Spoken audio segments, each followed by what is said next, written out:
Here now, John Stossel. Good evening. Usually, before we'll believe something, we want proof, or as much proof as we can get. Before you buy a car, you try to check it out.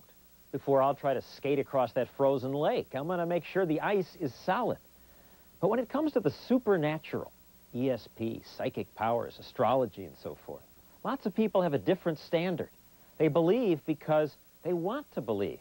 They care less about proof because believing makes them happy. Now, if you're only 4 years old, it's okay to believe in things we know not to be true, like Santa Claus. He lives in the sky. Who does? Santa Claus. Tell me about the Easter Bunny. He's real? What does he do? He gets you candy.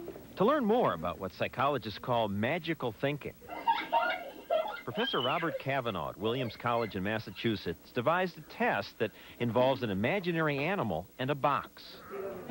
He repeated it for us on these 4 to 6-year-olds. Where do you want to fly to, Emma? First, he divides the kids into pairs, and then his research assistant calls the kids' attention to the large empty box. Wow, you guys have been so good. What's in the box? Wow. As we watch from behind a two-way mirror, the children are shown that there's nothing in the box. It's empty. Then she tells them a story about a hungry fox who lives in the box. And his name is Freddie the Fox. They're told it's just pretend. Look, I think I hear him, and I think he's going to come out of his house.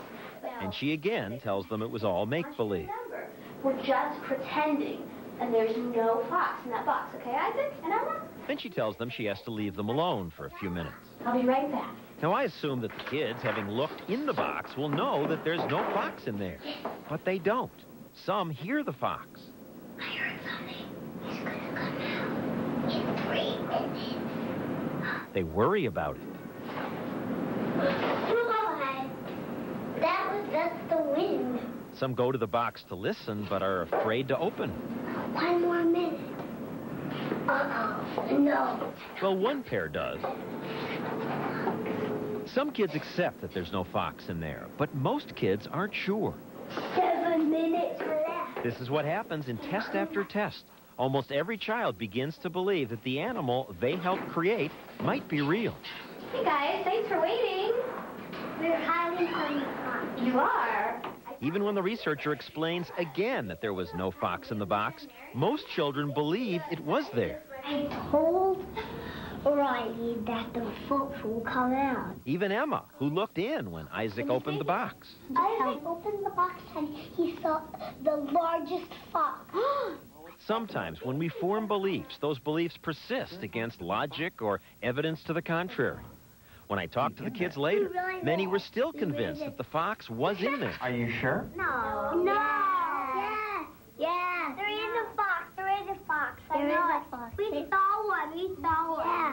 Now, while magical thinking's fine for kids, it's another thing when adults do it. It's a